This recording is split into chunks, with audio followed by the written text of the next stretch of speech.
నమస్కారం అండి. నేను సైదాబాద్ నుంచి స్వరూపని మాట్లాడుతున్నాను. జై మాతాజీ ట్రావెలర్స్ అండి. నేను వచ్చాను వాళ్ళెంబడి. చాలా బాగుంది. వచ్చినప్పుడు వాళ్ళు రైల్వే స్టేషన్కి వచ్చారు, మమ్మల్ని మంచిగా రూమ్స్ పికప్ చేసుకున్నారు. అక్కడ నుంచి రాగానే కాశీకి దిగాము. అక్కడ బస్సు ఆటోలల్లో అందరికీ రూమ్స్ కాడికి తీసుకొచ్చారు.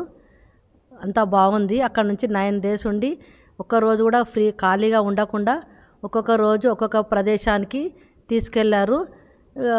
పిండాలు పెట్టేవాళ్ళు పిండాలు పెట్టుతున్నారు, పూజలు చేసేవాళ్ళు పూజలు చేయించుకుంటున్నారు. అందరికీ ముందున్నే చెప్పి అంతా మంచి చేశారు. 9 రోజులు అలా చేయించి తర్వాత మేము ఇక్కడికి అయోధ్యకు కూడా వచ్చాము. అయోధ్య నుంచి ఇక్కడికి వచ్చి సత్యవ్రతము ఇవన్నీ చేయించారు. ఇక్కడ కూడా పొద్దున కథ కాగానే మళ్ళా ఇక్కడ దగ్గర గుళ్ళకు ఆటోలు దగ్గరుండి ఆటోలో పంపించి వాళ్ళు మంచిగా చేశారు. మళ్ళీ భోజనం కూడా టైంకు వేడివేడిగా ఫుడ్ పెట్టారండి. కానీ ఆరోగ్యాలు ఎట్లా ఉన్నాయంటే ఇంట్లో కంటే ఇంకా హాయిగా ఉన్నది. ఇక్కడ ఎంత మంచిగా ఉన్న అందరం సంతోషంగా, ఏ ప్రాబ్లం ఇంత చల్లగా ప్రదేశంలో కూడా ఎటువంటి ప్రాబ్లం లేకుండా మన ఫుడ్ తోటే కదండి మన ఆరోగ్యం బాగుండేది. కాబట్టి ఫుడ్ వల్ల మేము ఎటువంటి ఇబ్బంది పడకుండా టైంకు పెట్టారండి. సంతోషం అండి వచ్చినందుకు.